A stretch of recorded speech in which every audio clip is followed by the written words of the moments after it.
Well, it was opening day was chaotic at Kings Island. The night before, we worked till 6 o'clock in the morning, finishing the park. We were actually still putting plants in. We were putting blacktop down. We were still painting. We were still putting up doors. We were putting boats in the water for the rides. So it was really it was a chaotic day. Had we had 4 more weeks, it would have still been chaotic. That wouldn't have changed a bit.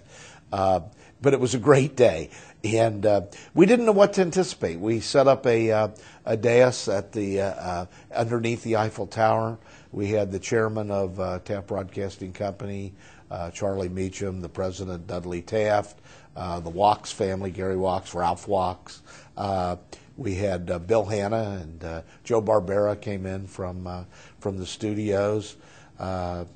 And we had some other local dignitaries and people of our staff. Well, I was one of the coordinators of the day, so I was standing out basically on the side of the fountain, coordinating the parades coming in and making sure the traffic was flowing correctly. It wasn't an overly crowded day. We only, first day, we only had about 6,000 people. And interestingly enough, at Kings Island, we didn't know. I'll never forget Charlie Meacham said to me, first time I'd ever heard this, he said, "I wonder, what if you throw a party and nobody comes?" And up until July 4th, Kings Island didn't see really any extraordinarily heavy traffic. We had days of 5,000, 6,000. We had some 1,500 days, 2,000 and 3,000 days. Larger than we'd had at Coney Island at those times, but not overly crowded. There wasn't a rush of people in the beginning, and we were a little bit concerned there in the early 4 to 5 weeks. People weren't pouring in the park, but the ones that did went out and told 100 people, and all of a sudden, about 3 or 4 weeks later, they came from all over the place. On July 4th, 1972, it was like somebody turned on the spigot. A huge reservoir opened up, and people started pouring in.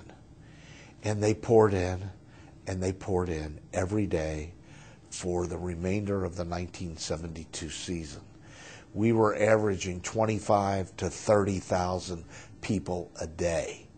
It was unbelievable, the number of people. Our projected attendance, we told Taft Broadcasting that this park will do 2 million people the first year. And we put ourselves on the line for that. Well, we originally had projected 2 million people the first year. That was our financial projection and our attendance projection. We were all naive. We didn't know whether we'd hit that or not. On the final night of the first season, when we closed the door and we turned out the light, and of course we kept a running daily tab, we knew what our attendance was. It was 2,012,000. We were the first theme park in the United States outside of Disney at that time to ever break 2 million people during its first year of operation.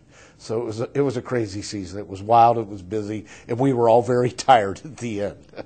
So we did 2 things. We hit our attendance goal, and we opened on time. That's another significant thing, because now, I mean, here you have a handful of guys from Coney Island that had moved up to Kings Island for construction. Very able people, very loyal people. We worked with a contractor, CV Mesher, and we had construction meetings every week. And those meetings were interesting because the Coney Island people were pushing Mesher. Mesher was pushing Coney Island, and we had what I call controlled conflict at these meetings. And I'm conducting these meetings, and it was like an atomic reactor. If you push the rod in too far, you're going to have a damn meltdown. If you don't push it in very far, you're not going to have enough activity. So I'm trying to gauge this thing and get as much controlled conflict out of this group as I can. And we pulled it off. We built a very solid park. It's the best built park in the country.